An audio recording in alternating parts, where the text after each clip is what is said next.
Hello, my dear curious and studious students of surgery. Myself, Dr. Mahesh Chaudhary. I am warm welcoming you in my surgery lecture series. This surgery lecture series contains entire surgery with anesthesia, with radiology, with orthopedic. So stay tuned with us.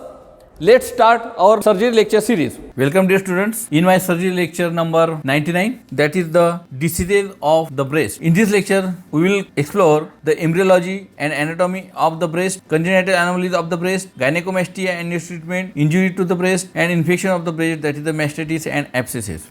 So we start first the embryology and anatomy. We will not go deeply and in details of the embryology of the anatomy because this is not our anatomy subject. Just we will see by the importance of the surgical anatomy and importance of the embryology in the breast. The human breast makes its appearance in the 6th week of the fetal life as an ectodermal thickening extending from the axilla to the groin. This is called the mammary ridge or a milk line. In human beings, the distal 2/3 of this line disappears rapidly. Only the pectoral portion of the thickness and takes the appearance of the lens shape thickening. Gradually from this thickening on, the milk of the growth of the ectoderm occurs in the form of the 15 to 20 solid cords to form the rudimentary mammary glands. These cords show bulbous dilatation at their ends from which alveoli of the glands develop. The solid cords develops in the 5th month of the fetal life and these gradually turns into the ducts by hollowing during the 7th and 8th month of the fetal life. At this period, the skin from which the ducts develop show a small depression which corresponds to the nipple, and the ducts turns to be milk ducts. In the later weeks of the fetal life, the alveoli becomes canalized just before or soon after the birth. The mesenchyme underlying this depression proliferates and makes it elevated to form the nipple. The areola is slight thickening in the skin which contains a few glands of Montgomery. The areola and soon after the birth distinguishes itself by slight increase in pigmentation. The 15 to 20 milk ducts and their alveoli ultimately form the 15 to 20 lobules at the age of the puberty. Now the anatomy. In short, the breast is a modified sweat glands lying on the pectoral fascia and musculature of the chest wall is surrounded by the skin, subcutaneous fat. Transversely, it extends from the side of the sternum to near the mid-axillary line. Vertically, it extends from 2nd to 6th rib. The superolateral part of the breast is prolonged upwards and laterally toward the axilla, forming the axillary tail of the spines which pierces the deep fascia to lie in close relationship with the pectoral group of the axillary lymph nodes. And along with this, there is the nipple, areola are the part of the anatomy of the breast. This is the most important accessory organs of the female reproductive system, provide nutrition to the newborn in the form of the milk. Dear students, here the lateral view of the breast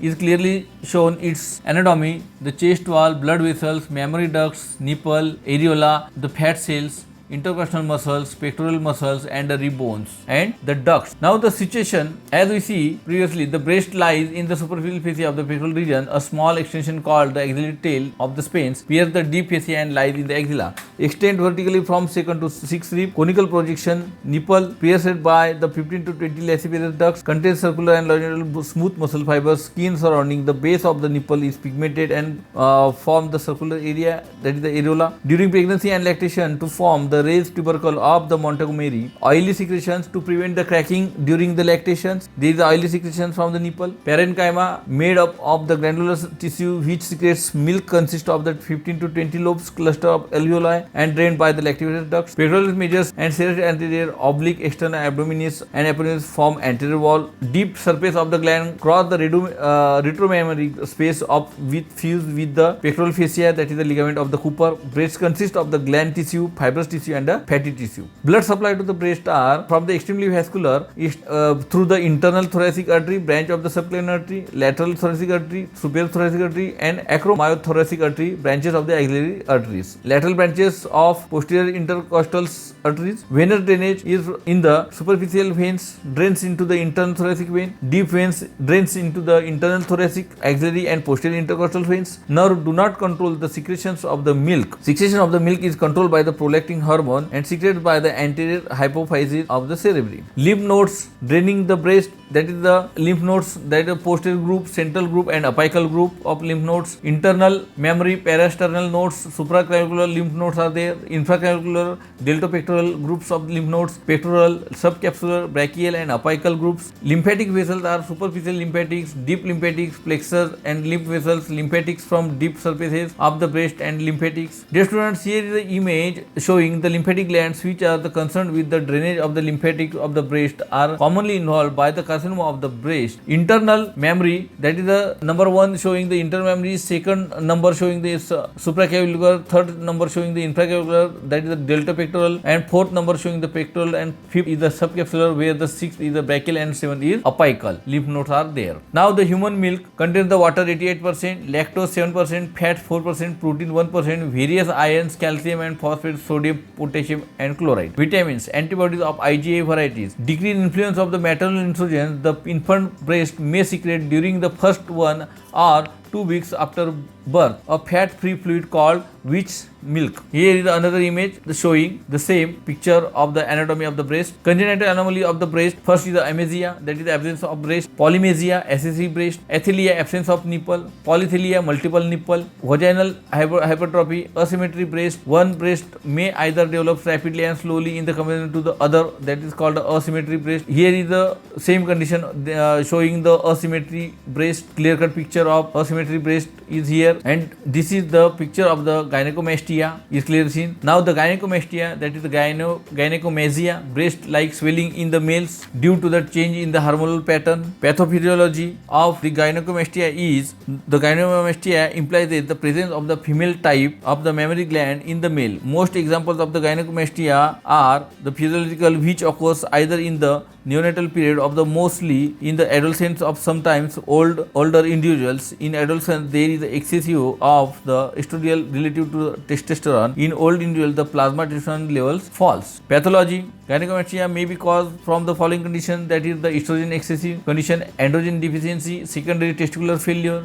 and due to the drug, that is the reserpine, theophylline and furosemide. By these drugs that inhibits the action of the synthesis of the testosterone, cimetidine, phenytoin, spironolactone, diazepam may inhibit the gynecomastia. Proliferation of the fibrofatty stroma of ducts without acinar growth. Now the treatment is the idiopathic gynecomastia may resolve by itself. Due to the estrogen deficiency, testosterone administration cause breast regression. Surgery is the transareolar mastectomy, that is the Gaillard-Thompson, bigger size for the breast. Now the injury to the breast, the traumatic fat necrosis due to the subcutaneous infusion into the breast. The pathology is very clear. This is an unknown lesion, focus of hemorrhage of fat tissues in the breast followed by the inflammatory reaction and subsequent scarring gives rise to the focus of the formal consistency. This is capable of confusing with a new growth. The stages are fat in the beginning, there is a focus of the hemorrhage. Later central liquefactive necrosis of the fat surrounded by a zone of inflammation occurs. Later on well-defined nodule of the grayish white with firm consistency containing possibly of small foci of chalky white debris is formed. Now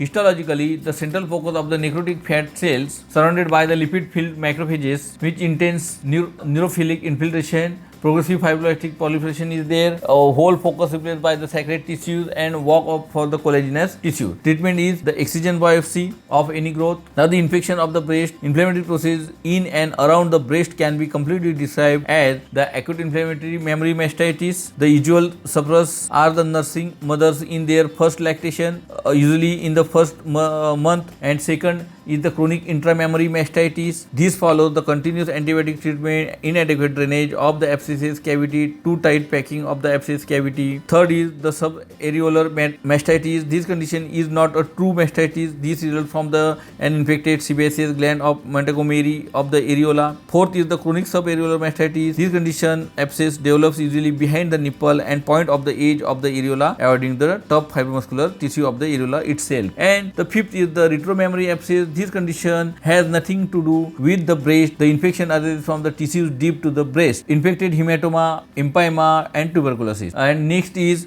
the tuberculosis. This is the usually secondary to the pulmonary tuberculosis, chest wall of the tuberculosis. And seventh is the syphilis. All the three stages of the syphilis can be seen in the breast, through they are extremely rare nowadays. Actinomycosis, the features of the actinomycosis of the breast are even essentially similar to the faciocervical actinomycosis. Mendel's disease, thrombophlebitis of the superficial veins of the breast on the chest wall is referred to this disease, that is the Mendel's disease. Now, the acute intramammary mastitis, nursing mother in their first lactation due to the teeth of the infants, etiology, development of the cracks and bruises, infection of Staphylococcus aureus due to the infant's teeth, failure of the secretion to escape due to the blockage of one or more lactiferous ducts with epithelial debris, retracted nipple and stasis of milk is there. Treatment is cellulitis stage, antibiotic and analgesic, abscess formation IND, sucking breast pump, weaning, stoppage of milk, silvesterol, that is 10 mg thrice daily. Second condition is the chronic inflammatory mastitis due to the continuous administration of the antibiotics given after the abscess formation. The wall becomes fibrous and pus becomes sterile and whole mass becomes firm, which is known as the antibioma. Treatment is excision and incision of the abscess. Subareolar mastitis, not true mastitis, an infected sepsis gland of Montgomery of the areola, a furuncle on the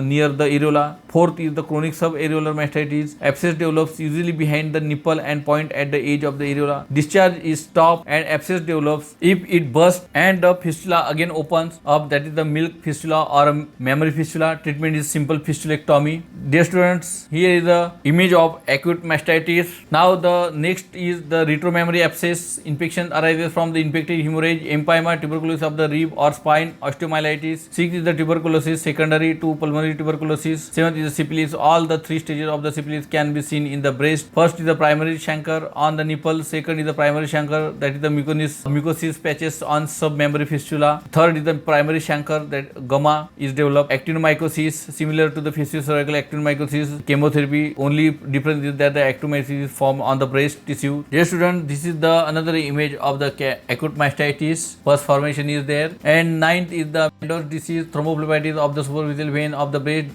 Treatment to support the breast by bandaging. Dear students, here we explore the most of the diseases of the breast in this lecture, and you may refer a textbook of surgeries for these points to clear your concepts. Here is the end of our surgery lecture number 99, that is the diseases of the breast. Thank you.